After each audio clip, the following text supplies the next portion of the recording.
Bonsoir tout le monde. J'espère que le son est bien, effectivement. Le son, en tout cas de mon côté, est au top. Et Parfait. apparemment pour les gens, ça fonctionne bien. C'est nickel. Merci. Merci les gens dans le chat, ça fait plaisir. On est donc ce soir entre gars contraceptés. Allez, Laissez-moi vous dire qu'on représente une forme de licorne en termes de masculinité, parce que vous avez là deux gars vasectomisés. Est-ce que tu savais qu'il y avait 3000 vasectomies par an en France? Je ne sais pas trop comment ça se passe en Belgique, mais en France, il y a 3000 vasectomies par an, donc c'est vraiment pas beaucoup. j'ai vu que ça augmentait pas mal par contre. On m'a partagé, beaucoup de stats et on y reviendra, mais un des trucs que j'ai été étonné, j'ai eu beaucoup de témoignages de gens que je connaissais, plus ou moins bien, notamment du milieu du jeu de société, qui ont commenté en disant: «Hey, bienvenue au club! Hey, cool, moi aussi! Ah, je l'ai fait il y a 2 ans» et j'ai eu plein de retours, de mecs qui en parlaient un peu, Ah, ce qui était vraiment chouette. donc Théo, qui est avec moi ici sur votre droite, n'est-ce pas, à la droite de Théo, que vous pouvez entendre. Je ne sais pas s'il y a quelqu'un qui pourrait mettre, par exemple, le lien de l'épisode d'Histoire de succès qu'on a fait avec Théo, parce que Théo, dans la vie, tu es créateur de jeux de société. C'est ça, Quel effectivement. Que j'aime c'est un métier que j'aime beaucoup en tout cas. Je sais pas s'il est beau, mais il m'apporte énormément de joie. Attends, bouge pas, je m'en occupe, je vais aller chercher Tu vas aller me ce retrouver. qu'on a fait ensemble Très chouette et moment. dont je suis extrêmement fier en plus, donc pour ne pas rien embêter. Hop, et Théo, alors, donc on se connaît depuis un. Bon, écoutez, ce truc ne veut pas copier-coller, donc on va faire comme si. Pour les gens qui écoutent en podcast, parce Je vais que ce trouver. podcast en replay, je vous le mettrai dans les notes de l'épisode. Ce qui nous permet aujourd'hui, Théo, de nous retrouver sur cette chaîne, euh, c'est que tu as, il y a la semaine passée, n'est-ce pas, Ouais, mardi dernier, ouais. euh, posté un tweet sur Twitter, donc sur ce réseau social euh, qui souffle aussi bien le chaud que le froid. Hein. Je crois Il qu'on peut être un y peu est compliqué parfois, ouais. d'amour et de haine pardon, sur ce réseau. Et tu as posté une photo de toi. Alors je vais vous la montrer. Ne bougez pas, si jamais mon internet veut bien fonctionner. Hop. Accompagné d'une très belle Charlotte et d'une très belle robe. Franchement, le style est total. Et alors, Théo, qu'est-ce qui t'a donné envie de venir poster cette photo de toi sur Twitter, naguère? Il y a 2 trucs, je crois.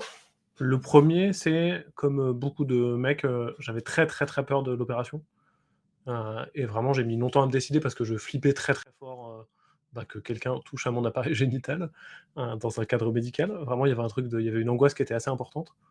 Et je me suis réveillé de l'opération et vraiment j'étais genre: «Ah oui, OK, bah, fastoche en fait quoi, trop bien. Bah, il faut que je prévienne les gens qu'en fait c'est pas si dur quoi». Donc vraiment je me suis dit au départ: «Je vais prévenir les gens autour de moi que en fait, bah, si vous hésitez pour les mêmes raisons qui me poussaient moi longtemps à hésiter de: "Ouh là là, j'ai peur d'avoir hyper mal, que ça soit compliqué et cetera"», bah, non en fait, c'était OK donc je vais le dire aux gens. Et l'autre, c'est, j'ai une petite communauté sur Twitter, je suis suivi par, 300 personnes, je pense à peu près au moment où je fais le tweet. Et c'est des gens que je connais un peu, c'est des copains et des copines d'internet, c'est des gens du monde du jeu que je connais un peu. Et j'avais déjà évoqué que je faisais l'opération, quelques jours auparavant ou en live sur Twitch et je me suis vraiment dit: «Ah, je vais prévenir les gens qui me connaissent que ça s'est bien passé, quoi». Comme, tu vois, j'ai envoyé le même message, à mon père et à ma sœur, genre: «Coucou, tout s'est bien passé», je leur ai fait un petit vocal, «Tout s'est bien passé, c'était cool, gros bisous, je pense à vous». Et puis: «Ah bah tiens, je vais mettre sur Twitter aussi un peu pour les mêmes personnes, quoi». Voilà, ça n'a pas eu le résultat exactement attendu.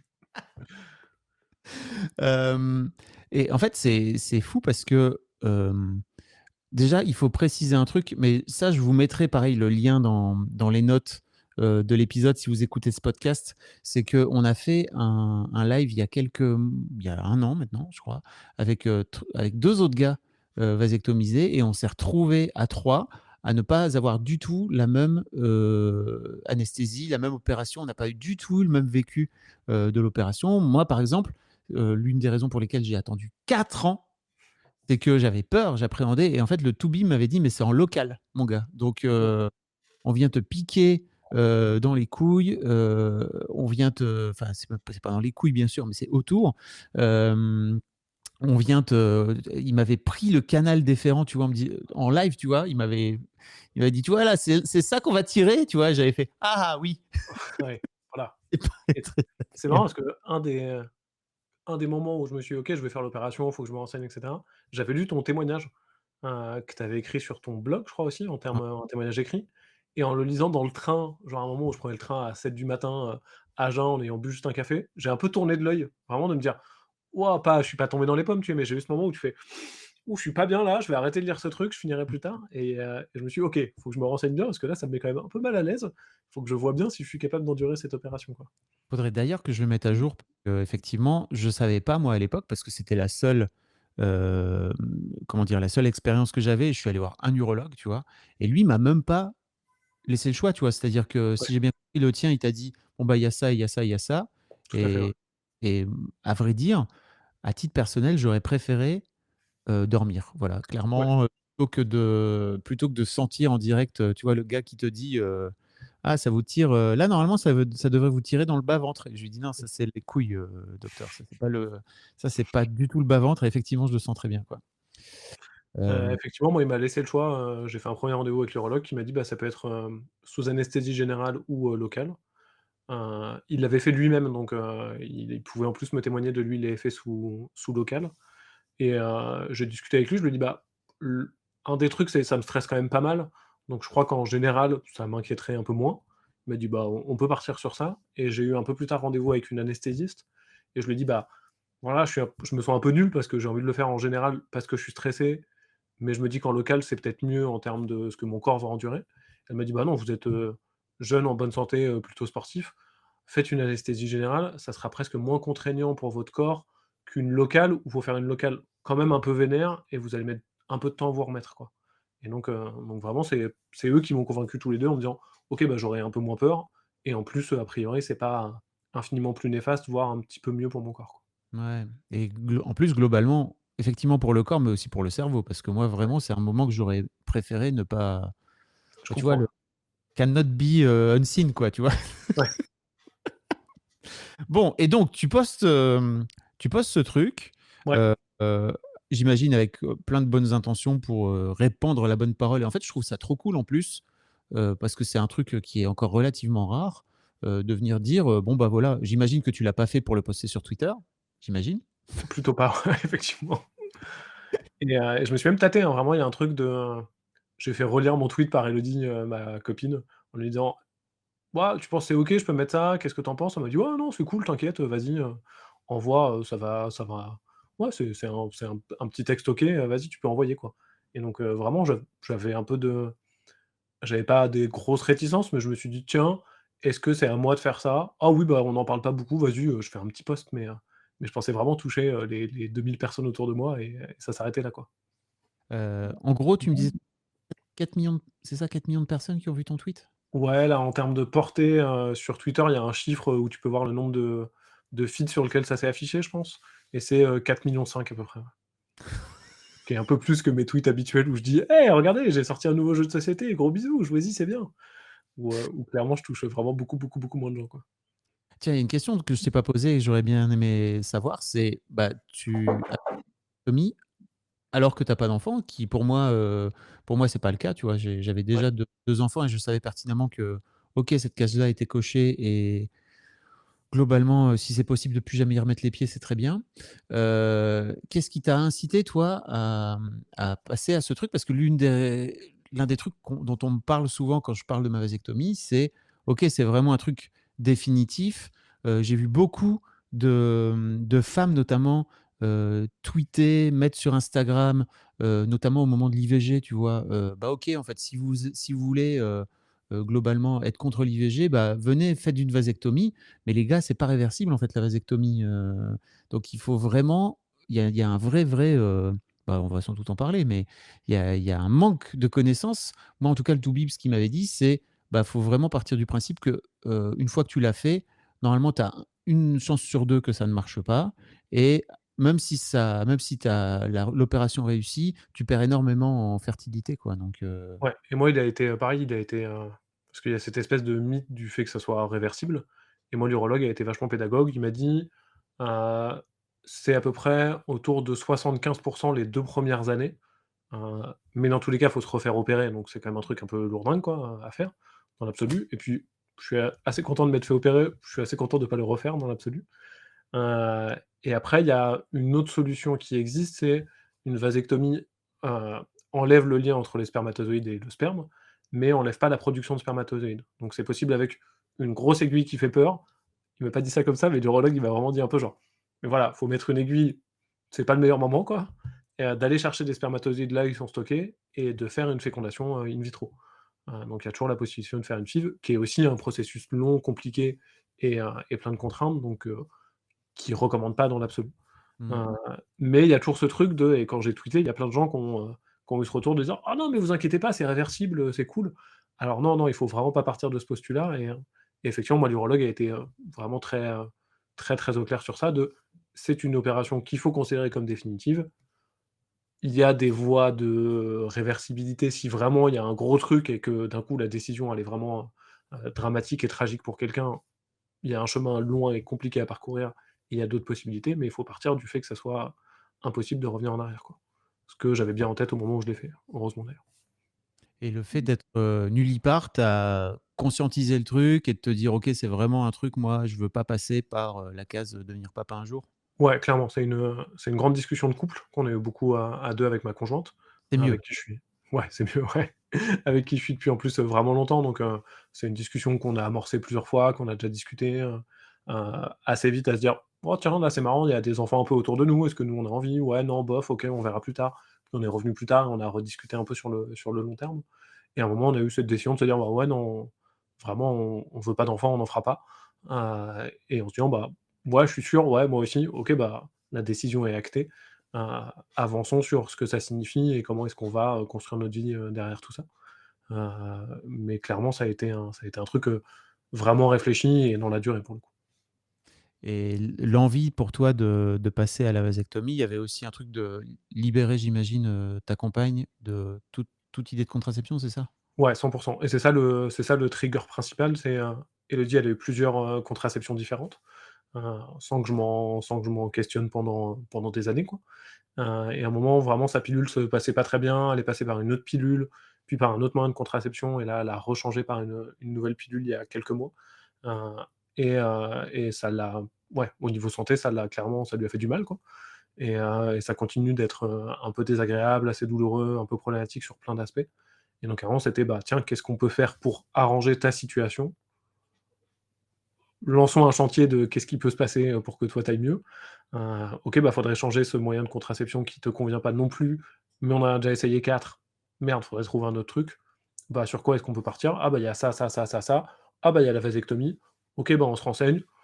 Bah, pragmatiquement et un peu froidement, mais je crois que ça a l'air d'être, le truc qui gagne haut la main quand on compare tout ce qu'on veut et notre situation. OK, bah, alors dans ce cas-là, c'est ça qui est parti, quoi et avec une notion qui, moi, me faisait plaisir et lui faisait plaisir aussi dans l'absolu, mais qui était pas, prépondérante de se dire: «OK, c'est aussi l'acte qui a l'air d'être le plus simple et en plus c'est moi qui le fais, donc j'en assume une partie».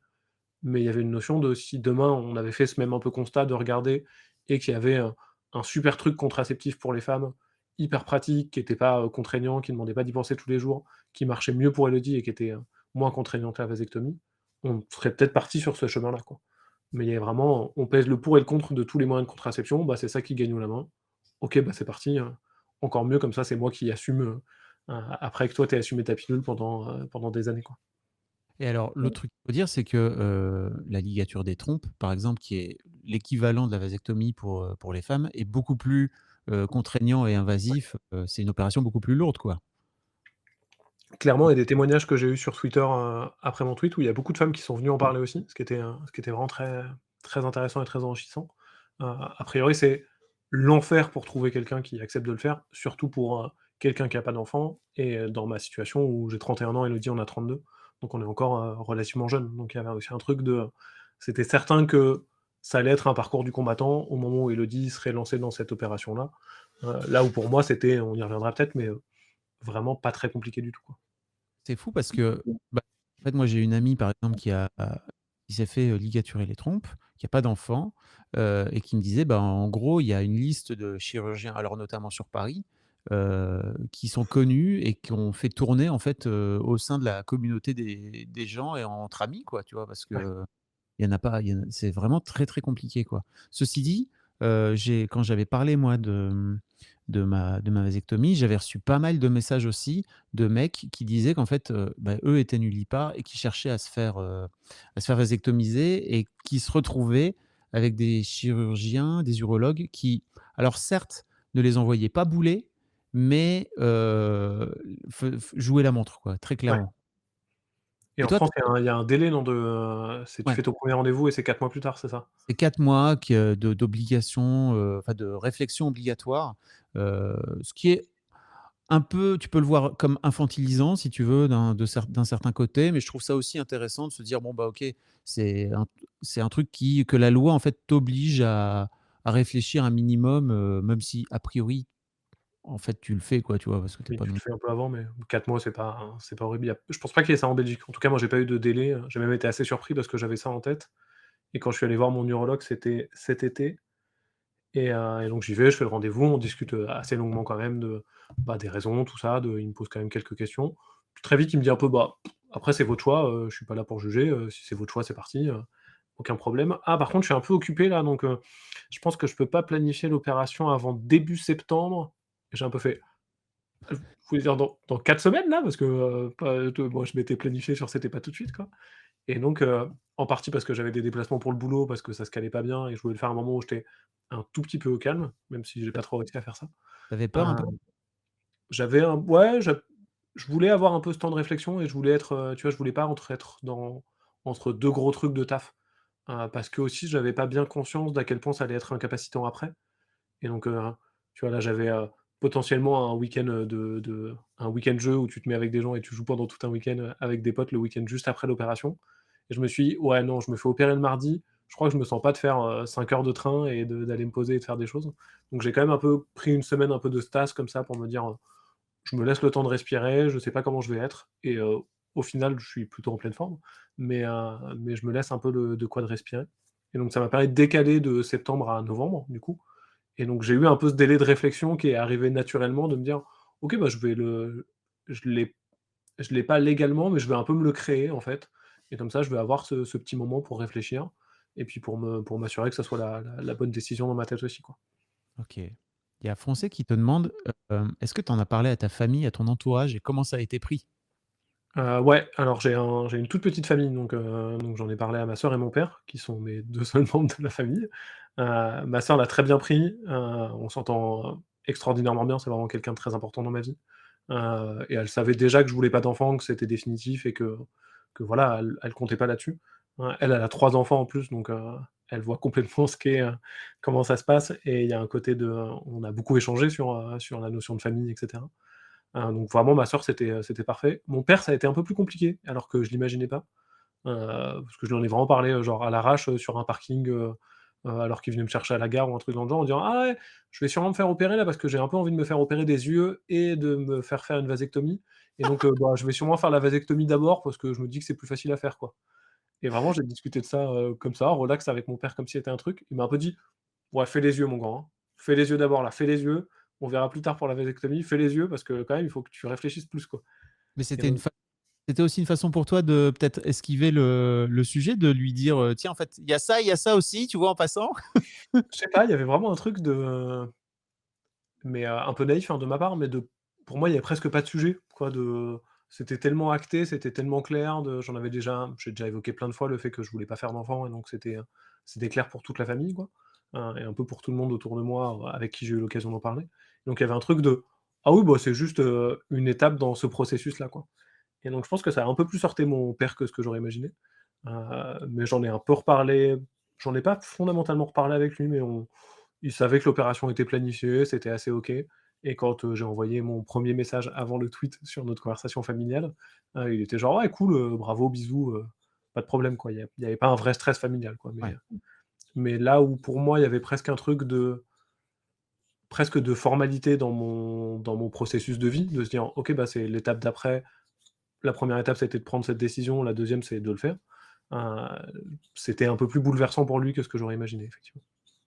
Il y a un peu l'idée de mon fils, Mmh. va pas procréer, l'idée de l'héritier peut-être derrière ou même Peut-être un peut-être peu, ouais. Je crois qu'il y avait un peu un truc de défense aussi de se dire, «Fais pas une bêtise». De, «Prends le temps, te plante pas, je vois ce que tu fais, je vois comment tu es, mais attention piano, piano, fais pas une connerie que tu vas regretter après, quoi». Donc je l'ai plus perçu comme un truc paternel, désagréable sur le moment, mais positif dans l'absolu de, je veux défendre mon fils pour qu'il soit heureux, mmh. plus que comme un truc, un peu lent. La famille, c'est il faut que tu fasses des petits enfants et c'est parti. D'autant que comme du côté de ma sœur, on est très, très bien servis avec ses 3 enfants. Il y a un truc de c'est bon, mon père est grand-père, il voit comment ça se passe et il est ravi de ce côté-là, quoi. L'aspect définitif fait peur vraiment, vraiment à plein, Ouais, plein de gens. Je peux comprendre en plus, hein. Et peut-être que ton père, tu vois, je sais pas quel âge il a, mais j'imagine 60-70 balais, quoi. ouais, il a 60, on est en 2022, il a 64 ans. Ouais, tu vois, il y a un côté, OK, la vie est longue, mon gars. Et j'ai peut-être une anecdote à partager ici que j'ai jamais partagée nulle part. Hem, mais en gros, donc moi, j'ai fait une vasectomie en 2019. Je me suis séparé, de mon ex-femme, de la mère de mes filles, en début 2020. Et là, j'ai retrouvé quelqu'un depuis 6 mois. J'ai une fille dont je suis fou amoureux, en fait. Et elle ne peut plus avoir d'enfants, elle, ou elle n'en veut plus. Elle a 2 enfants et moi non plus. Mais vraiment, je crois que ça m'a sauté au visage cet été parce que vraiment on était super bien, tu vois? Au bord de la piscine et tout. Et je crois que ça m'a sauté à la gueule de me rendre compte qu'en fait, je pourrais jamais avoir d'enfant. Alors j'en veux pas, tu vois? Mais il y a vraiment un truc de: «OK, en fait, c'est sûr, je pourrais jamais faire d'enfant avec elle», alors que je suis fou amoureux d'elle et que s'il y a bien quelqu'un avec qui j'ai envie de faire des enfants aujourd'hui, ou si j'aurais envie de faire des enfants, ce serait avec elle. Et ça m'a mis, une petite claque dans la gueule, quoi, tu vois? Je l'avais jamais ressenti comme ça, aussi fort, en me disant: «Ouais, c'est vrai, il y a vraiment un truc définitif». Tu vois, j'ai senti l'aspect définitif dans Ouais, je comprends. Moi, j'ai dans un truc qui m'a fait un peu de bien sans j'avais déjà un peu réfléchi, mais j'en ai parlé un peu sur Twitch, du coup, cette semaine. On a évoqué un peu Twitter et puis l'opération dans l'absolu. Et c'est marrant parce que c'est un argument qui est revenu pas mal sur Twitter sur le: «Ah non, mais il y a des gens qui peuvent pas avoir d'enfants, ils le vivent mal. Le fait que toi tu le fasses volontairement, c'est une insulte pour eux». Et il se trouve que j'ai un viewer qui est régulièrement là, que j'aime bien, qui est très sympathique, qui pose dans le chat disant un truc genre, «Ah non, mais moi je peux pas avoir d'enfant, techniquement, donc j'ai pas eu besoin de le faire, quoi». Et je lui dis: «Ah bah, vraiment je suis désolé pour toi», et il m'a répondu: «Bah t'inquiète, on a adopté 2 enfants et on est hyper heureux, en fait». Et je me suis dit: «Ah OK, si jamais j'ai un vrai gros changement», et c'est déjà un truc qu'on avait, un peu évoqué avec ma conjointe en se disant: «Tiens, si jamais on a envie d'avoir des enfants, est-ce que les adopter, c'est pas une bonne solution? Est-ce que c'est pas un truc qui fait du bien dans l'absolu et dans lequel on pourrait se retrouver?» Et on avait déjà évoqué le: «Ouais, peut-être que c'est un truc qui pourrait nous convenir, un jour». Donc ça m'a permis de me dire aussi: «OK, bah là, je suis certain que je veux pas d'enfants». Je suis aussi certain malgré tout que les gens peuvent changer d'avis dans la vie et que peut-être que dans 25 ans ou dans 10 ans, je me dirais: «Merde, j'aurais dû faire des enfants». Mais je crois que je suis assez certain aussi qu'à ce moment-là, je me dirais: «OK, bah, en fait, on passe par un processus d'adoption ou par un autre processus pour qu'on arrive à construire ce cocon familial que là, on désire pas, mais d'une autre manière et d'une manière qui nous correspondrait même peut-être un peu mieux, quoi». Il y a Do Dupont qui dit: «Je pense que l'amour peut passer par autre chose que les enfants», et franchement, je suis 1000 fois d'accord avec toi, hein. C'était surtout pas ce que je voulais dire. C'était juste que j'ai senti vraiment, et crois-moi vraiment, si j'ai fait une vasectomie, c'est pas par hasard. Mais si tu veux, ça a vraiment duré, genre un quart de seconde, une demi seconde, que ça m'a ouvert un truc en moi de: «OK, en fait, zut», tu vois? Une forme de petit deuil, en fait, et effectivement, l'amour peut passer par plein d'autres choses, et je m'en rends compte puisque de toute façon, j'aurai jamais d'enfant avec cette personne, et que je l'aime de ouf, quoi. Et il y a Foncé qui dit un autre truc aussi que je trouve intéressant, c'est en fait surtout que ce qu'on fait à notre corps n'enlève rien aux autres. Et ça, c'est assez vrai, quoi, clairement. Ouais, clairement. Moi, Hem, je te coupe juste, j'ai eu la prise de conscience un peu inverse qui était assez chouette de j'étais en déplacement pour le taf, en Suisse juste avant l'opération et je rentrais le lundi soir pour me faire opérer le mardi matin et j'étais dans le train entre Genève et Paris et c'est un trajet un peu long, c'était un peu chiant et s'installe devant moi, une petite famille qui je pense devait avoir, ouais 35, ouais ils avaient l'air d'avoir entre 30 et 35 ans, donc plutôt dans ma gamme d'âge, avec, une gamine qui était mais vraiment très, très chouette quoi. Une gamine qui devait avoir je pense 1 an ou 1 an et demi, qui commençait à jouer, il lui lisait un peu des livres et eux ils étaient adorables de elle faisait un peu de bruit, je sentais que ça les gênait un peu alors que ça me dérange jamais les enfants qui font du bruit dans le train, quoi. Ils font jamais complètement exprès et c'est parfaitement OK et c'était vraiment pas insupportable. Et vraiment, il y avait ce truc de cette gamine, tu sais, quand tu es dans le train et qu'il y a un gamin qui te regarde un peu, alors tu le regardes un peu derrière ton bouquin et puis tu le check et c'est assez agréable de ces moments un peu de complicité avec des gamins que tu connais pas. Et c'était intéressant parce que c'était un cool moment et je me suis dit: «Ouais, en fait, je suis sûr». Et il y avait vraiment c'était presque, je crois pas du tout au destin ou à quoi que ce soit, mais c'était presque mon ultime épreuve d'être confronté à un couple qui ressemble au mien, avec une gamine qui avait l'air vraiment très chouette et où tu te dis: «Ouais, c'est une chouette gamine, elle a l'air rigolote, elle empile les jouets et elle lit des petits bouquins pour enfants, ça a l'air d'être un bon moment». Ouais, je crois en fait c'est bon, je suis sûr, c'est bon. Même une gamine aussi mignonne qui, dans l'absolu, me fait fondre sur sa qualité d'enfant chouette où tu te dis: «Ah tiens, je ferais bien un jeu de société avec elle et je lui dirais bien une histoire, ça je suis sûr que ça serait un cool moment». Je me suis dit: «Ouais, non, en fait, je suis certain» et c'était intéressant d'avoir cette, presque dernière épreuve sur le chemin avant la décision définitive, quoi. Trop cool. Et en plus, l'un des trucs, je crois qu'on oublie ou en tout cas dont on ne parle pas assez dans notre société, c'est que tu peux transmettre de plein, plein d'autres façons. Et notamment, bah, tu vois, tu racontais peut-être que tu avais des neveux et nièces, c'est ça? Ouais, tout à fait, j'en ai 3. Bah, voilà, et en fait, tu les récupères, pendant un jour ou 2. Il y avait une de mes collègues, chez Mademoiselle qui avait pas d'enfant, et qui racontait qu'elle était trop heureuse parce qu'en fait, elle récupérait, ses 2 nièces, pendant un week-end. Sa sœur, elle était trop contente parce qu'elle pouvait faire autre chose et vivre sa vie de femme à ce moment-là et plus de maman, et que, elle était trop heureuse parce qu'elle pouvait les rendre, en fait. Ouais, exactement et vraiment en plus, moi, j'aime vraiment beaucoup les enfants, tu vois? J'ai une affinité assez naturelle de quand il y a des enfants avec, des couples de potes, bah, j'aime bien, parler un peu avec eux, s'il faut lire une histoire, je suis toujours OK. S'il faut faire un petit jeu un peu débile, ça me va de me poser, 1/2 heure et de jouer avec les gamins, tu vois? Il y a vraiment un truc dans l'absolu, je suis vraiment à l'aise avec le contact avec les enfants et c'est un truc que j'apprécie. Heu et donc là, de pouvoir avoir cet avantage-là, notamment avec mes neveux et nièces de OK, bah, je profite avec vous, tout se passe bien.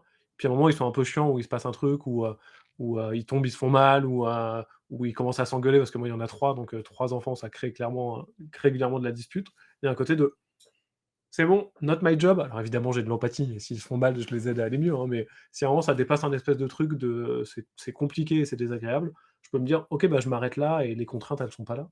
Alors c'est affreusement égoïste, hein, mais il y a un truc de j'ai tout l'avantage des enfants de ma sœur et Dieu sait qu'il y en a et qu'est-ce que c'est agréable de passer des moments avec eux et d'échanger et de partager. Mais j'ai pas les inconvénients au moment où moi ça me déplairait trop, quoi, c'est sûr. Puis c'est pas égoïste en Mmh. plus, tu vois? Je trouve pas, enfin, tu vois, quand tu dis c'est égoïste, je crois pas. Pour moi, il y a un Ah, je côté, prends un peu de tout le bien en laissant le moins bien pour ma sœur, quoi, mais bah, c'est elle qui a choisi en même temps. c'est vrai. L'autre truc dont je t'ai pas parlé, c'est est-ce que, l'urologue t'a parlé de prélever des spermatozoïdes pour faire un don? Non, pas du tout, et j'ai été un peu étonné parce que je l'ai vu après passer sur, Twitter justement, des gens m'ont dit: «Ah, est-ce que tu l'as fait?» et l'urologue a zéro évoqué le sujet donc je sais pas si je l'aurais fait ou pas. Clairement, ça aurait été une question. Je crois plutôt oui que non, mais j'ai pas eu le truc avant donc ça a pas fait partie de ma réflexion en tout cas. OK. Bah, alors pour les gens intéressés, moi j'avais fait 2 épisodes, avec l'Agence de la biomédecine. Un côté, un daron qui lui était stérile et en fait dont la femme a reçu, du sperme en fait pour pouvoir, concevoir leurs 2 enfants, et de l'autre, un mec qui a donné, et j'avais adoré vraiment faire ces 2 épisodes. Donc je mettrai les liens dans les notes si ça vous intéresse parce que c'était hyper intéressant, et bah, pareil, moi en fait on me l'a pas proposé, et je trouve que c'est dingue en fait que, hem ben, je crois que je l'aurais fait, en plus, tu vois? Parce que c'était juste, tiens, cadeau. Je trouve que j'ai plutôt des beaux enfants et en fait, en vrai, mes gènes, ils valent la peine, sauf peut-être pour les garçons à base de calvitie. Mais globalement, je trouve ça ouf, en fait, que tu vois, en 2000, parce qu'en plus, il y a des besoins, tu vois? Je Ouais. trouve qu'en 2022, il y ait pas un parcours, tu vois, une sorte de charte. Alors, je sais pas trop comment ça se passe, en Belgique, tu vois? Mais ça a l'air d'être à peu près pareil, en France, quoi, tu vois? Donc, fort dommage. Ouais, clairement. Tu nous racontes un petit peu, donc une fois que tu postes, pour revenir à la chronologie Ouais. de ce tweet, une fois que tu postes ça, j'imagine que tu as d'abord, ta commu qui réagit avec bienveillance et cetera. Enfin, j'ai regardé un petit peu les premières réponses, en tout cas, ça a l'air d'être plutôt des gens qui sont, comme tu disais un peu plus tôt, dans ta bulle. Ouais. Mais Clairement, après, bah, ça commence comme ça, tranquillou et vraiment c'est chouette, J'ai à la fois des gens qui m'écrivent pour me dire, «Ah cool, merci, c'est chouette d'en parler, on n'en parle pas assez souvent», et puis des gens plutôt sympathiques et agréables qui relèvent le geste en disant que c'est cool, donc bah, trop bien, tout va bien, quoi. Puis je suis retweeté par quelques copains et copines qui ont des communautés un peu plus grandes. Je crois que c'est ça qui trigger un peu le début de la fin, et je me souviens je marche avec Elodie et je lui dis: «Ah bah tiens, j'ai un 1er retweet un peu froid», tu vois? Je sais plus, c'était quelqu'un, qui était pas spécialement pour le truc et pas spécialement pour le fait que j'en parle, mais vraiment pas très désagréable, quoi. Quelqu'un qui dit genre, je sais plus, mais un truc, vraiment léger. Elle me dit: «Ah, j'espère que tu auras pas trop de personnes un peu vénères, quoi». Je fais: «Oh, tu sais, normalement ça devrait aller, quoi». Et vraiment, je crois que c'était le soir où ça a vraiment explosé. Ouais, c'était ça. Elodie était pas avec moi le soir même, elle avait une soirée avec des copains et des copines, et donc je me cale dans mon canapé et puis, bah, je vis ma vie, de post-opération où tu es quand même un peu mou, un peu de douleur, donc vraiment, je suis dans mon canapé à bouquiner et à manger genre des pâtes, quoi. Non, même pour être très précis, j'ai mangé des nuggets parce que je voulais un truc un peu genre: «OK, c'est mon repas de mec tout seul chez lui qui vient de se faire opérer. Je m'autorise à manger des nuggets un peu cradingues, c'est le moment où c'est parti pour ça». Et je vois que, ah bah tiens, j'ai un premier oh bah oh et d'un coup ça s'est, affolé, mais de manière impressionnante, et à ce moment-là, ça s'est affolé c'était pas lisible pour moi. C'est-à-dire qu'il y avait tellement de choses, ça allait tellement vite que je ne pouvais pas actualiser Twitter et me dire: «Je regarde tout ce qui a été posté». Vraiment, il y avait trop de choses, c'était physiquement impossible, heu et heu et je me suis un peu inquiété au début de me dire: «Waouh, ça m'échappe un peu. Est-ce que 1, ça va trop m'échapper et je vais être harcelé pour de vrai? Et est-ce que 2, je vais mal le vivre?» Et vraiment ça m'a questionné en me disant: «Ouais, je vais voir ce qui se passe, mais autrement, bah, à un moment je ferme les vannes, je mets mon compte en privé, je bloque, à pagaille, tous les gens qui sont très désagréables et puis je verrai ce qui se passe». Et très vite, j'ai eu à l'inverse pas mal de chouettes messages, hem, soit de personnes qui témoignaient, vraiment qui disaient: «Ah bah, je l'ai fait aussi et ça s'est bien passé», ou «Ah mais non, attendez, vous avez tort, c'est comme ça que ça se passe et pas comme vous le décrivez dans votre tweet», ou de personnes juste qui apportaient un peu de soutien, de retweets de personnes cool. Et vraiment je me suis dit: «OK, ça m'échappe très clairement toujours, mais en fait, je crois que ça fait plus de bien que de mal au global, que le sujet soit un sujet». Donc vas-y, bah, je vais laisser le truc vivre.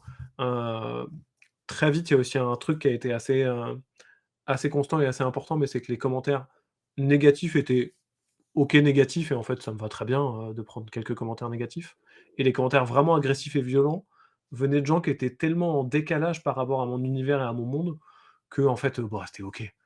Très, très clairement, des gens, climato-sceptiques ou extrêmement racistes qui sont pas d'accord avec moi et qui m'agressent. Où il y avait un truc, oui, OK, on sera jamais d'accord, je pense qu'on vit pas dans le même univers, et donc cette parole-là extrêmement violente en demeurant, étonnamment, parce que je suis quelqu'un d'assez sensible, dans l'absolu, m'a touché très, très peu. Très vite, il y a eu un truc de: «Moi, en fait, je m'en fous, dites ce que vous voulez et je le vivrai très bien». Et donc bah, et c'est un peu bisounours, hein, mais il y a eu vraiment ce côté de tous les trucs vraiment chouettes, tous les gens vraiment cool qui m'ont apporté du soutien, souvent en disant: «Pardon, je dois être qu'une petite goutte d'eau et ça sert à rien, mais je voulais te m'envoyer un petit message pour te dire que, bah, c'est cool ce que tu as fait, gros bisous». Bah, en fait, ont augmenté une jauge de manière beaucoup plus significative que les milliers de mecs vraiment énervés, et à la fin, bah, c'était globalement positif, quoi. Épuisant, mais globalement positif. Mais alors, tu es fait pour être influenceur alors? Parce que si tu non, mais si tu arrives à filtrer naturellement, tu vois, toute la haine que tu as dû recevoir, parce qu'en vrai, tu as reçu beaucoup de haine, tu vois? Tu Ouais. es en mode un peu bisounours, mais il y a, Miel qui demandait tout à l'heure, sur le chat, j'arrive pas du tout à imaginer ce que c'est que les insultes que tu as pu recevoir. Tu peux en Ah, donner il y exemple? a il y a plusieurs, il y a eu plusieurs tendances. Heu, la première et celle pour lequel j'avais le moins de mal ou le plus de respect, on va dire, il y a eu pas mal de comptes très religieux qui étaient choqués par le fait de pas vouloir de faire de famille et d'avoir, manipulé mon corps pour ne pas le faire. Qui était, OK, un truc que je partage absolument pas et j'ai pas ces croyances ni cette idéologie, mais OK, bah, agree to disagree, il y a pas de problème, c'est parti, quoi. Heu, il y a eu, et ça c'était le pire, on va se mettre des 2 côtés de la balance tout de suite, énormément de comptes extrêmement racistes qui voyaient un déploiement de la théorie du grand remplacement. De: «Vous les blancs, vous décidez volontairement de ne pas faire d'enfants, c'est le déclin de notre civilisation, pendant que, les personnes en Afrique vont faire plein d'enfants et nous coloniser avec». Ce qui était clairement le plus insupportable. Il y avait vraiment un truc, Ça, c'était au début un peu dur à lire parce que c'était une surprise et en même temps tellement crétin, ou du moins tellement pas un truc dans lequel, ouais, voilà, il y avait vraiment un truc de: «OK, bah, ça marche. Je m'intéresse pas à ce que tu dis, sors de mon champ de vision». Oui, c'est ça. Qu'est-ce que tu peux avoir comme débat avec ce C'est genre ça, de clairement, il y avait rien à dire. Il y avait, pas mal de gens qui me reprochaient de l'avoir affiché sur les réseaux sociaux. Vraiment un truc de: «Très bien gros, il y a pas de problème, fais ce que tu veux, pourquoi t'en parles en fait?» En y voyant notamment une propagande woke, et on y reviendra, mais ça vient aussi que dans mon tweet, j'ai utilisé pas le mot homme, mais personne avec un pénis, qui ça a trigger beaucoup de monde.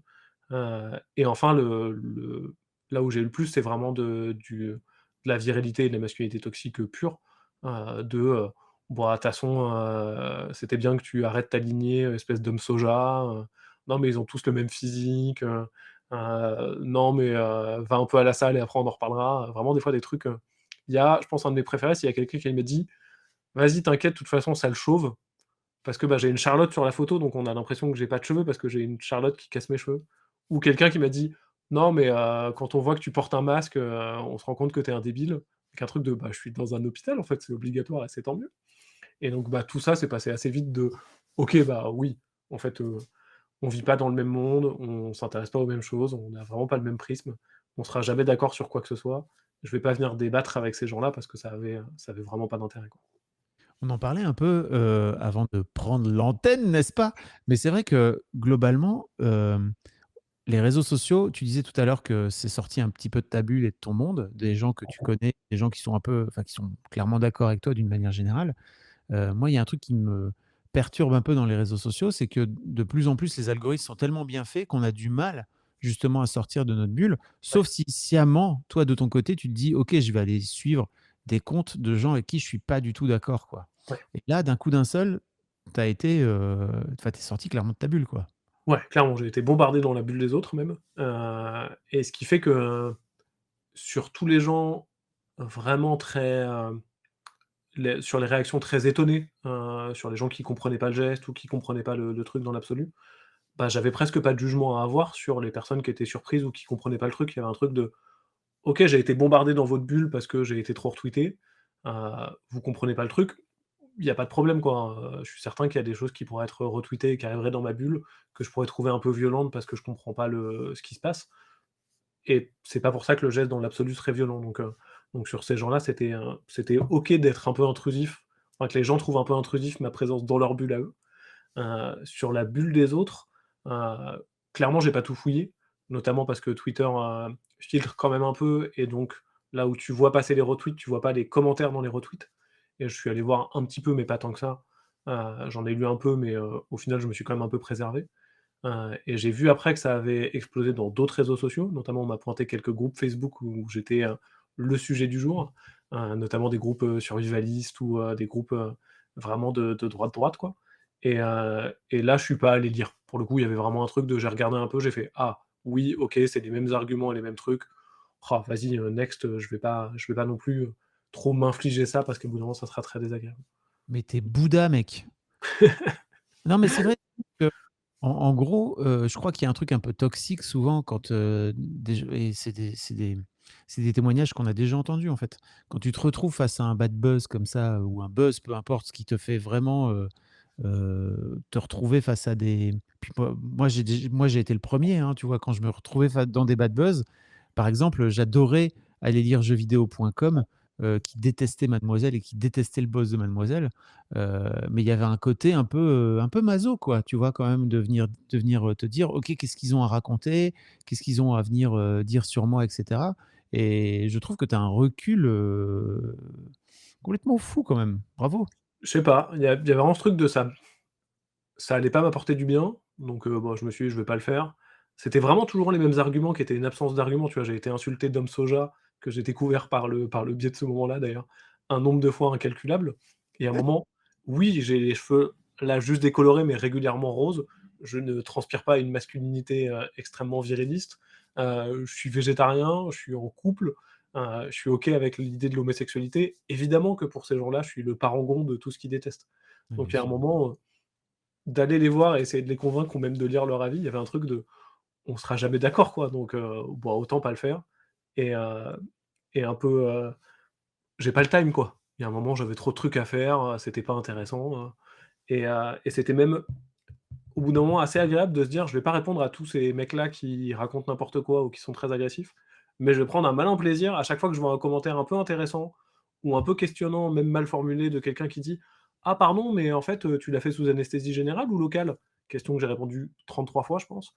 Bah, à chaque fois, je me suis dit: «Je vais répondre: "Bonjour, je l'ai fait sous anesthésie générale, les 2 sont possibles. Mon anesthésiste m'a conseillé général, machin, gros bisous, quoi"» et je me suis dit: «Bah, tous ces gens qui ont besoin d'informations et qui le demandent, ils méritent, entre guillemets, que je prenne le temps et pour eux, je vais consacrer du temps et c'est pas mal de temps quand même. Et puis tous les autres, bah, en fait, je vais leur consacrer le moins de temps possible. J'ai un peu lu, mais je suis pas allé plus loin que ça, parce que, bah, ils le méritent pas, en fait, quoi et de toute façon et j'ai vu, il y a les seuls, le post est encore un peu visible parfois parce qu'il y a des petites bagarres. Souvent, il y a 2 ou 3 comptes qui se bagarrent un peu en commentaire, sur des questions idéologiques et il y a eu, 3-4, grosses batailles que j'ai vu passer où, j'étais toujours en cité et en mention, donc je voyais passer les tweets et c'était, souvent une personne plutôt de droite et une personne plutôt de gauche, qui s'agressaient à base de, bah, espèce de facho, bah, espèce de wokiste. Non mais de toute façon tu qu'un facho horrible, non mais de toute façon tu qu'un wokiste, tu veux le déclin de la société et à un moment je me suis dit: «Bah, ces gens-là, je vais les laisser parler entre eux, mais moi je peux pas intervenir, j'ai rien à dire de spécial» et de toute façon, aucun argument sur Twitter ne fera changer d'avis ces gens-là donc bah, Oui. laissons-les aller en paix et C'est puis je ce vais c'est continuer de faire d'autres trucs, quoi.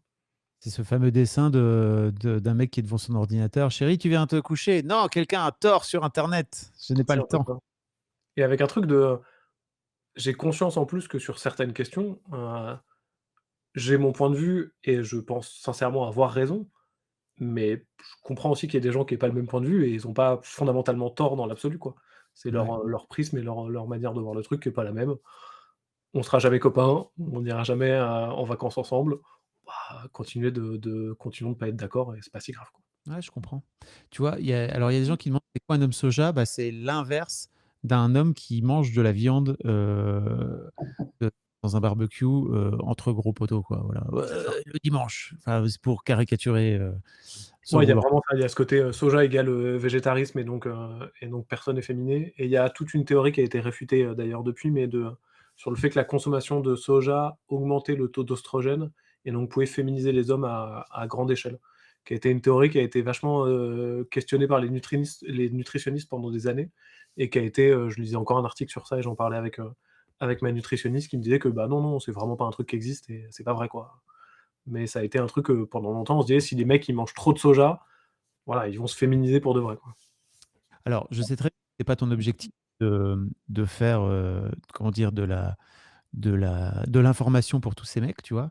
Mais typiquement, moi maintenant que j'ai compris qu'en fait, quand tu dis «personne avec un pénis», bah, en fait, tu triggers tous ces mecs-là et globalement, en fait, ce qui fait que tu ne peux plus leur parler. C'est-à-dire qu'une fois que tu as dit ça, après ils t'ont collé cette étiquette-là. Moi, j'ai arrêté, tu vois, d'utiliser ce genre de tournure beaucoup plus inclusive certes, mais qui, en fait, finit par exclure tout un tas de mecs. Mmh. J'ai bien compris aussi, l'une des grosses leçons de ce fabuleux buzz, c'est qu'il y a plein de mecs qui ne savent pas comment ça marche la vasectomie et qui ne savent pas comment marche, d'une manière générale, la contraception, quoi, Oui masculine. et ça, c'était hallucinant, hein. C'est vraiment un truc on en parlait, hors antenne, au départ, la première fois que j'ai été retweeté par quelqu'un qui a dit genre: «Lol, l'homme soja, il s'est fait couper les couilles». Je me suis dit: «Oh là là, mais quel troll d'internet» et puis, bah, j'en ai eu un autre, un autre, un autre et puis plein de questions enfin plein de remarques sur le fait que, bah, ma voix allait devenir plus aiguë. J'allais sûrement, avoir moins de testostérone, être encore moins musclé, que ça allait rien changer sur mon corps de faible de toute façon, mais c'était horrible. Et j'ai compris qu'il y avait, je pense, pas mal de mecs qui pensaient premier degré que je m'étais fait sectionner les testicules, voire l'intégralité de l'appareil génital. Et donc il y a vraiment des mecs pour qui et à ce moment-là, je peux un peu plus me projeter sur la violence qu'ils ont vue dans mon tweet, pour qui c'était, je venais de me faire littéralement couper les testicules et je l'affichais sur Twitter en mode: «Hey, coucou, lol, j'ai plus de testicules, gros bisous, je les ai enlevés volontairement, quoi». Et qui voyaient ça comme un acte, ouais, chirurgical beaucoup trop fort et comme une boucherie, quoi. Heu et en fait, ouais, ces mecs-là, clairement, ils avaient aucune notion de ce qui s'était passé pour de vrai et j'ai même pas eu besoin de l'expliquer parce que pas mal de gens l'ont expliqué naturellement sous ces tweets-là. Là où moi, je me suis un peu épargné, pareil, Mmh. un peu pour me faire du bien et un peu parce que je me suis dit que ça servait à rien, d'aller expliquer à ces gens de: «Non, je me suis pas fait enlever les testicules», bah, il y a plein de gens qui l'ont commenté et un des commentaires qui a été le plus retweeté sur mon post, c'est, une personne qui dit: «Bah, attendez, un, il s'est fait enlever les testicules, machin truc chouette, ça implique ça. 2, ça implique ça. 3, ça implique ça», et qui était ultra pédagogue. Il faudrait presque que je lui envoie un message de remerciement, je l'ai pas fait, mais elle le mérite très, très clairement parce qu'il y avait un truc de: «Super, vous avez une question, vous pensez ça? Bah, allez voir ce commentaire, en fait, il a tout résumé et il a parfaitement raison, quoi». Mais c'était quand même vraiment une source de surprise, d'imaginer que, bah, des personnes pouvaient se projeter sur ça à ce point-là, quoi. De se dire, «Allez, c'est parti, il s'est passé ça», quoi. Alors ceci dit, moi, ça donc là, tu as eu des mecs, tu vois? Mais moi, je me suis retrouvé, j'ai pendant 2 ans, célibataire, sur des applis de rencontres. Donc a priori aussi sur des applis de rencontres, avec des femmes plutôt, «éduquées» entre guillemets, tu vois? Un peu dans nos cercles aussi, et donc j'avais mis sur mon profil que j'étais vasectomisé. Sous-entendu, si tu veux faire des enfants, ce sera pas avec moi, désolé. Et j'ai reçu aussi beaucoup, beaucoup, beaucoup de questions, et souvent des questions, un peu bizarres, tu vois? Du genre: «Est-ce que tu éjacules encore?» En même temps, c'est des vraies questions, hein, auxquelles Ouais, il faut vraiment répondre, quoi, tu vois? «Mais alors, est-ce que tu clairement. éjacules encore? Comment ça se passe en termes d'érection?» et cetera. Enfin, tu vois? Et j'avais vraiment des questions, parfois même avec des personnes avec qui j'avais à peine parlé, qui venaient limite me parler pour en savoir plus sur la vasectomie. Plutôt que intéressé par mon profil. Mais ouais, ouais, il y a un vrai, vrai problème d'information et de connaissances, quoi, par rapport à ça. Et ça, clairement, j'ai été, à la fois content de répondre à ces questions-là et à la fois étonné des réactions, des fois, à mes réponses. Notamment, il y a quelqu'un qui demandait effectivement comment se passait l'éjaculation après une vasectomie et donc je sais plus, j'ai répondu: «Bah, globalement, ça change rien, en termes de quantité, c'est la même chose, en termes d'aspect, c'est la même chose aussi. Globalement, il y a aucun impact direct, quoi». Et il y a vraiment des gens qui étaient choqués du fait que je parle de l'aspect et de la quantité d'une éjaculation. Tu vois? Il y avait un truc de: «Ouh là là là là et doucement mon grand, quoi, on t'a pas demandé autant de détails, quoi».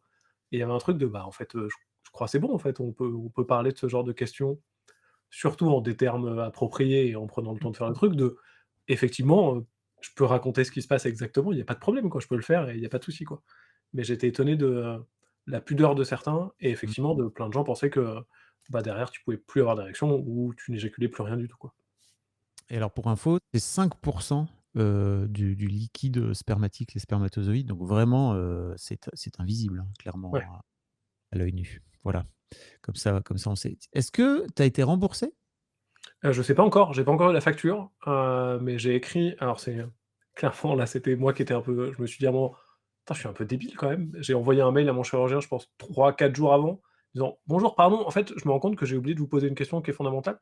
Ça va me coûter combien en fait tout ça?» Et il m'a répondu un truc genre, «Bah, vous aurez la facture après, vous inquiétez pas.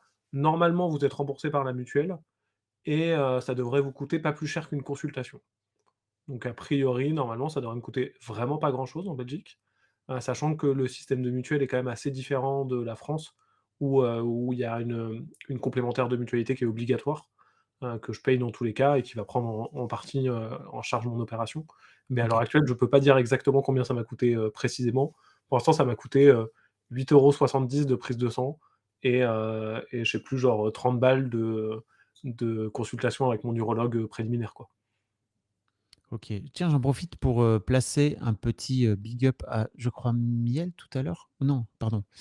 Quelqu'un a parlé d'un groupe, je remonte parce que c'était un peu plus haut.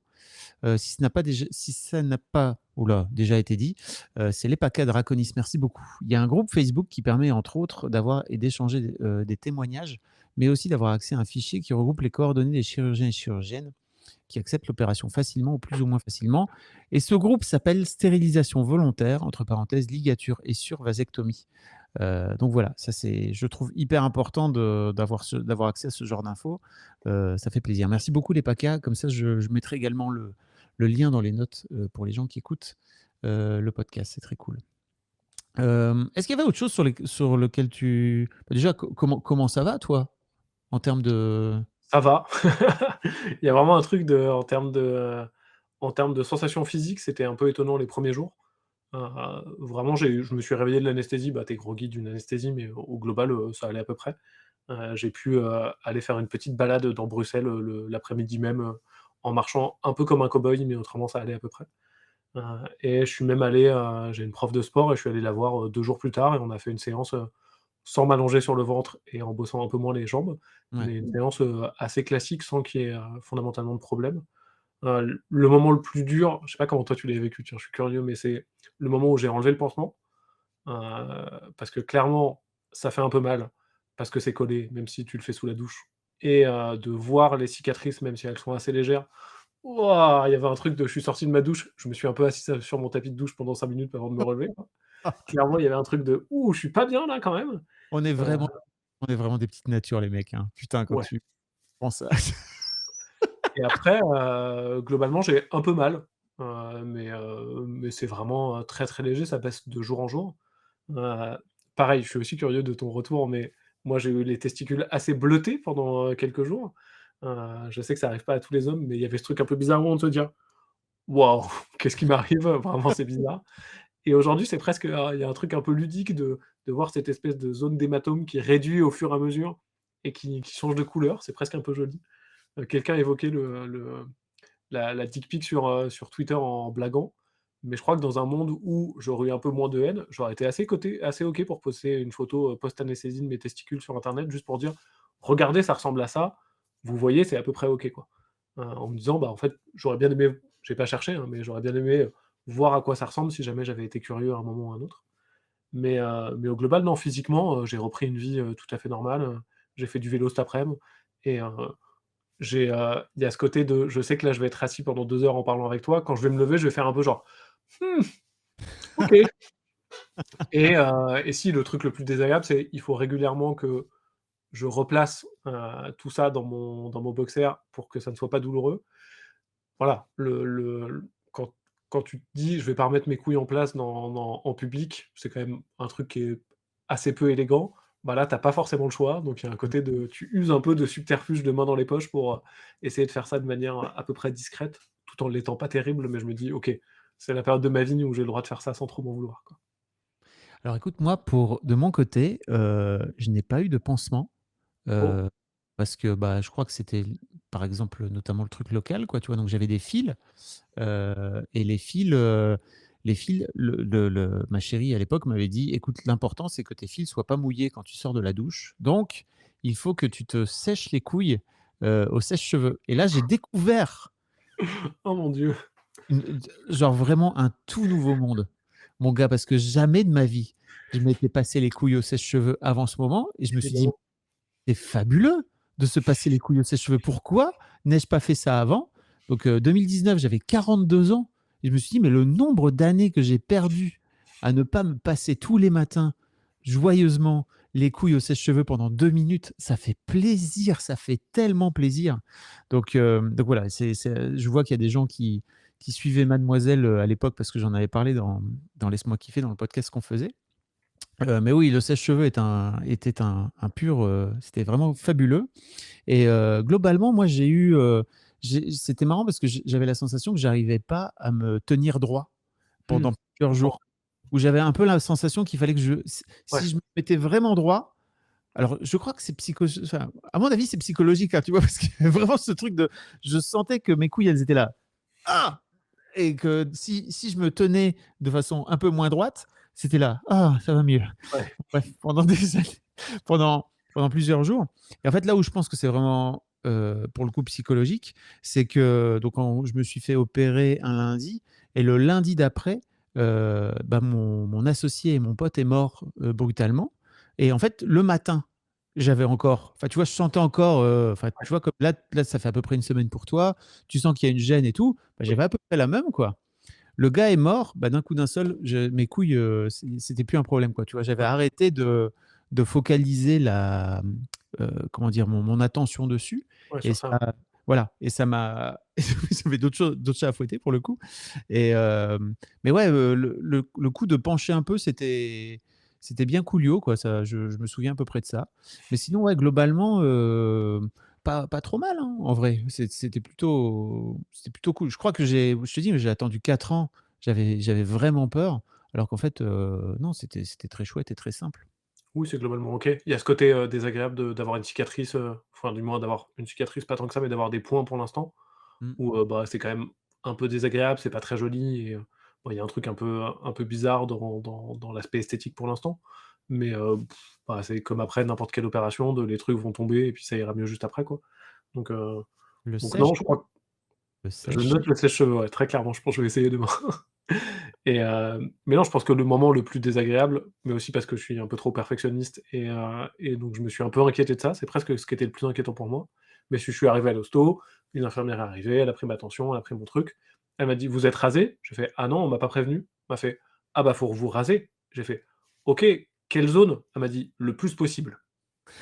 Et là, je me suis rendu: «Waouh, mais je fais quoi, en fait, quoi?» Et après, elle est allée me chercher une espèce de petite tondeuse, mais d'hôpital, pas cher, quoi, donc un truc où ils jettent la tête à la fin et où tu as ta tondeuse et je me suis retrouvé à être il y avait pas de douche dans ma chambre parce que j'étais en hôpital de jour, donc à être sur un petit truc pour jeter mes poils à la poubelle et pas laisser un bordel sans nom et à me dire: «Mais comment je fais? Comment je fais pour que» et j'y suis allé, je pense, 4 fois, tu vois?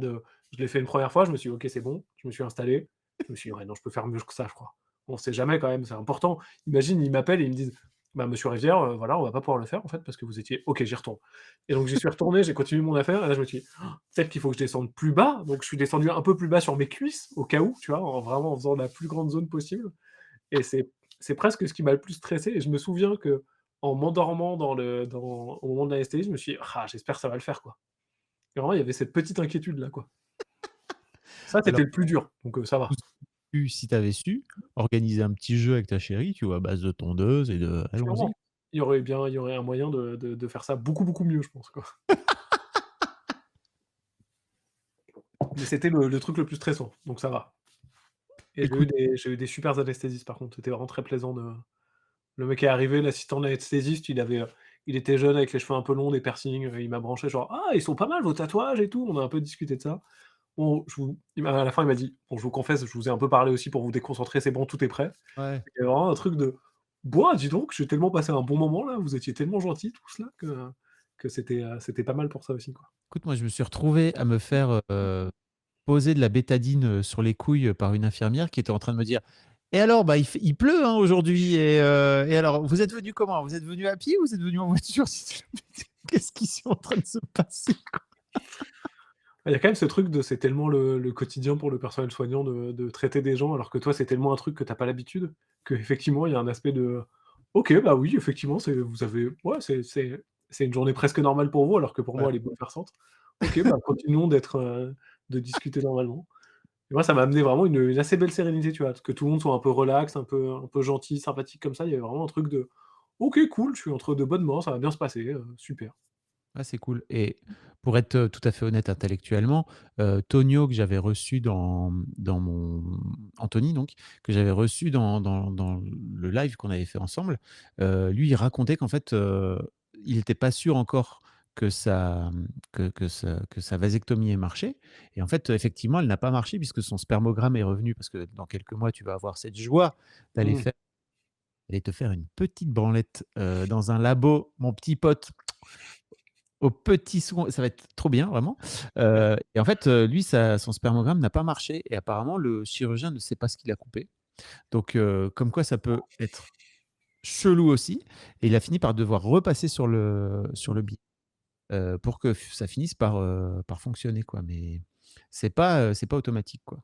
Voilà. ouais et ça, j'attends la suite, ouais, effectivement, ça fait partie des trucs où pareil, je pense qu'il y a un mythe de genre, tac, c'est bon, tu es infertile, c'est parti, quoi.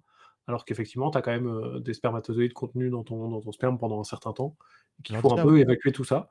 3 Heu, mois 3 mois, il faut passer 3 mois sans avoir, enfin en gardant une une contraception normale contraception, ouais et et puis donc après Et après, si ton spermogramme revient négatif, c'est cool, quoi. Mais faut vraiment faire gaffe et l'une des raisons pour lesquelles, il y a aussi, parfois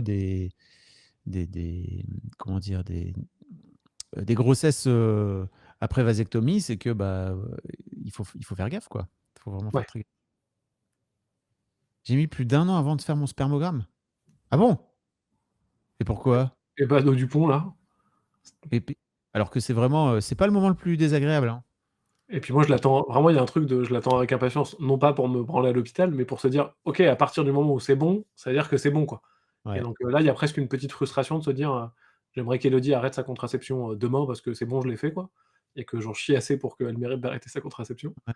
Mais bah non, il faut que j'attende encore un peu, avant que ça se fasse, quoi, donc Alors le spermogramme, ça sert tout simplement à vérifier, le nombre de sperme qui est contenu, dans les spermatozoïdes. Et alors moi, j'ai une petite anecdote marrante, c'est que je me suis retrouvé, au labo et bon, je suis pas connu, Michel Drucker connu quoi, tu vois?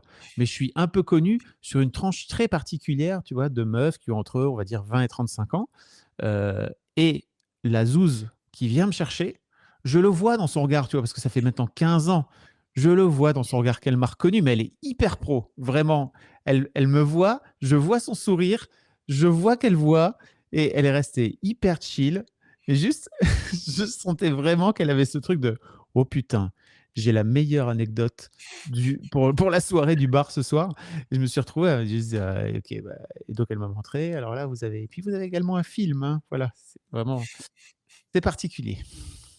Ouais, je raconterai peut-être sur Twitter, hein, pour le coup, ça me dérangerait pas d'en reparler. J'espère bien. Je prendrai un peu de précautions pour que ça explose un peu moins, quoi. Do Dupont, sortie de burn-out et ma femme était sous implant, donc pas trop de risques. OK, OK, bon, make sense. tu pas pressé, mais OK. Est-ce qu'il y avait d'autres choses dont tu voulais parler, Théo? Parce qu'on a pas mal fait le tour, hein? Bah, non, c'est pas mal, je crois. Je réfléchis à est-ce qu'il y a des trucs? Non, pas trop vraiment, je pense que tous les je suis assez content au final, si je dois un peu résumer, je suis vraiment content du mini retentissement parce que c'est quand même très léger et la semaine prochaine, ça sera oublié pour sûr.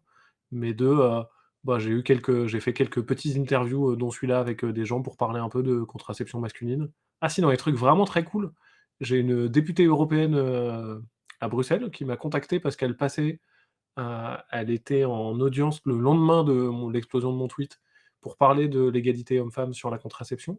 Et elle m'a dit: «Est-ce que c'est OK que tu sois un de mes exemples de ce qui se passe quand on le fait?»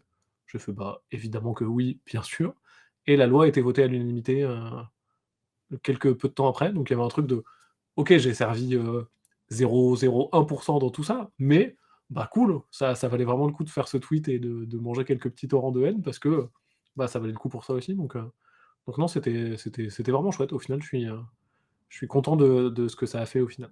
Le colibri. Voilà, c'est Ouais, très exactement. Mais des couilles. il y a Foncé qui demande: «Est-ce que ça change quelque chose à votre sexualité, du fait de ne pas risquer une grossesse non désirée? Est-ce que ça libère quelque chose?» Bah, pour l'instant, c'est encore un peu tôt, j'imagine? Oui, pour moi, là, j'ai pas repris mes activités sexuelles, à l'heure actuelle parce que j'ai un peu peur d'avoir mal et parce qu'ils m'ont conseillé quand même plutôt une bonne semaine d'abstinence, du moins d'abstinence à 2. Donc sur ça, j'ai encore rien refait. Donc j'attends avec impatience pour vraiment être franc, mais ça fait une petite pause, fondamentalement, mais je suis pas certain que moi, le questionnement, c'est plus, Heu, est-ce que l'arrêt de la contraception féminine, qui est quand même une bombe d'hormones potentiellement désagréable, notamment sur des questions de libido, va libérer ma conjointe de choses à ce niveau-là? On espère que ça va lui faire du bien sur tous les sujets, y compris sur celui-ci, mais je sais pas si à mon niveau, ça va changer grand-chose, quoi, pour le coup. Pour, parler de mon ex-femme, elle avait décidé de ne pas arrêter la pilule parce que c'était plus simple pour elle, c'était une pilule microdosée, tu vois? Elle considérait que c'était plus simple, mais en fait, moi, je me disais: «Bon, bah, c'est cool, au moins tu as le choix. Tu peux Ouais. choisir ma». Et avec ma compagne actuelle, c'est un peu pareil et bon, après on n'est pas ensemble depuis très, très longtemps, on est ensemble depuis 6 mois. Mais bon, on a quand même arrêté, tu vois? On a fait des tests et tout et je la sens, un peu, en même temps, elle voit les chiffres, elle fait: «OK, c'est 99,9 donc ça veut dire quand même qu'il y a 0,1 et en fait, ce 0,1 là, il serait très chiant s'il arrivait». Je fais: «Ah bah oui, c'est sûr». Donc c'est bon, je la laisse choisir, hein, tu vois? C'est ça, en fait, qui est cool, c'est que, derrière, c'est elle qui peut choisir, quoi. Dans un des commentaires en réponse au tweet de Théo, une femme disait que ça avait été assez dingue en termes de libido depuis la vasectomie de son compagnon. Eh bien écoute, Je Théo, pourrais vous raconter dans 6 mois. c'est tout ce que je te souhaite. Bon, Non, mais c'est merci. vrai que quelqu'un parle aussi de charge mentale, de la pilule, et c'est vrai que moi, c'est un truc qui était aussi important et c'est marrant comme c'est minimisé par les mecs sur Twitter aussi «Eh ça va, c'est un réveil sur son téléphone, c'est pas si important que ça». Eh ben, on est un Alors que ouais, et franchement. qu'on sait que ça prend de la place et que ça prend du truc, et je sais que chez Elodie, ma conjointe, il y a quand même vraiment un truc de ça peut occuper son esprit un peu, elle peut, se stresser parce qu'elle a pas pris sa pilule à l'heure fixe et qu'elle l'a oubliée. Ça peut être un truc qui est assez désagréable. Donc je suis vraiment très pressé de lui supprimer ce truc nul qui lui tient pas énormément l'esprit effectivement, mais quand même un peu et d'arriver à un moment où OK, bah, c'est cool, tu as plus à te soucier de ça, quoi. Donc je suis pressé de ça. Eh bien, écoute, effectivement, on pourra aller suivre tes lives. D'ailleurs, tout à l'heure, viens, poste un petit message là pour dire si les gens veulent venir te suivre sur ta chaîne où tu postes, tu live assez régulièrement, hein.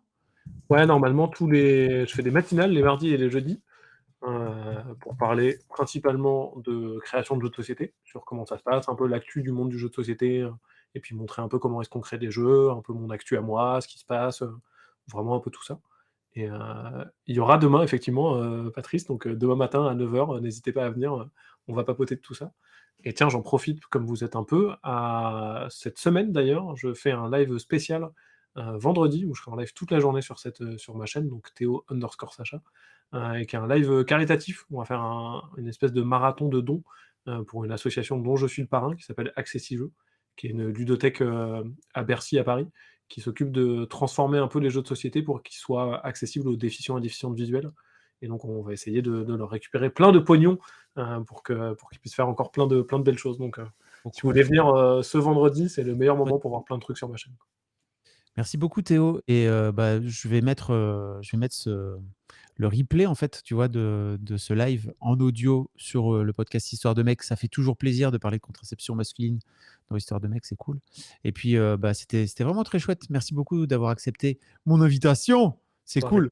avec plaisir, merci à toi, parce que tu es quand même un bon, advocate pour la contraception masculine et encore une fois, c'est, en lisant ton article et ton témoignage qui est un des trucs qui m'a donné envie de le faire aussi donc comme quoi tous ces trucs-là et tous ces petits gestes ont un impact, au global et puis, bah, merci de continuer de le faire et puis de m'avoir invité. C'était un Ouais, un grand plaisir de papoter.